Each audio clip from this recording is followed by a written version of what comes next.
দীর্ঘ অপেক্ষার অবসান ঘটিয়ে আজ খুলে দেয়া হচ্ছে তিস্তা নদীর উপর মৌলানা ভাসানী সেতু।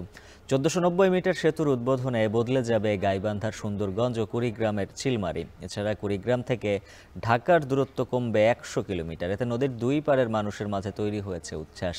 এদিকে দুপুর ১২টার দিকে সেতুর উদ্বোধন করবেন উপদেষ্টা আসিফ মাহমুদ সজীব ভুঁইয়া। এ বিষয়ে বিস্তারিত জানাতে সেতুর পাড় থেকে যুক্ত আছেন সহকর্মী মাজেদুর রহমান।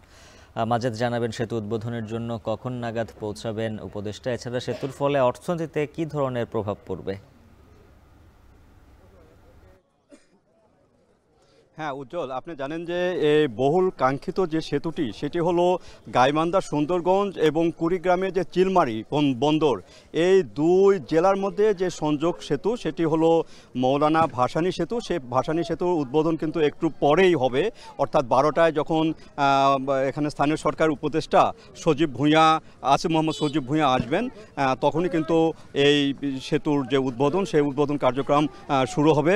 এবং এই উদ্বোধন কার্যক্রম শুরু হওয়ার পর থেকেই কিন্তু এই সেতুটি খুলে দেওয়া হবে দুই জেলা মানুষের মাঝে, এবং তারাই কিন্তু এই দিক থেকে চলাচল করতে পারবে। এবং এই সেতু উদ্বোধনের ফলে এই এলাকার কিন্তু একদম দৃশ্যপট পাল্টে যাবে। যেখান দিয়ে এখানে নৌকাতে মানুষ আগে চলাচল করত, বিভিন্ন যে জিনিসপত্র নিয়ে আসা যাওয়া, সেটি কিন্তু এখানকার মানুষগুলো এই নৌকাতে চলাচল করত, কিন্তু সেটি কিন্তু এখন ব্রিজের উপর দিয়ে অর্থাৎ সেতুর উপর দিয়ে কিন্তু চলাচল করবে।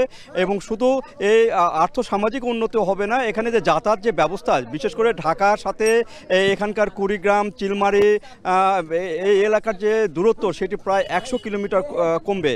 আর এই সেতুটির স্থানীয় সরকার বিভাগ বলছে যে তাদের নির্মিত দীর্ঘতম সেতু কিন্তু এইটি ১৪৯০ মিটার যে সেতুটি, সেই সেতুটি কিন্তু চায়না কোম্পানি এটি প্রস্তুত করেছেন এবং সৌদি সরকারের অর্থায়নে কিন্তু এই সেতুটি নির্মিত হয়েছে।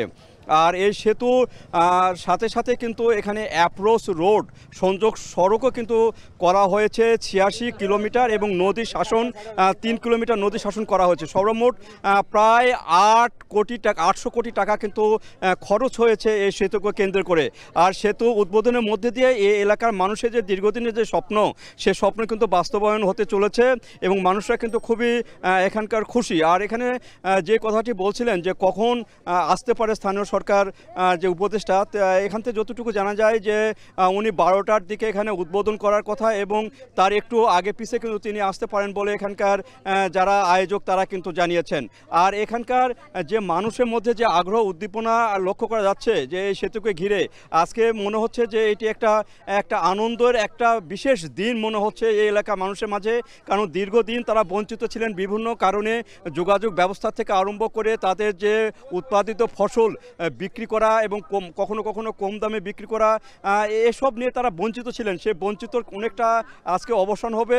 শুধু এটি না, তাদের যে আত্মীয় স্বজন এপার ওপার যাতায়াত, সেই যাতায়াত ব্যবস্থাটা কিন্তু খুব অল্প সময়ে প্রায় 2 থেকে 3 মিনিটের মধ্যে কিন্তু যাতায়াত করতে পারবেন।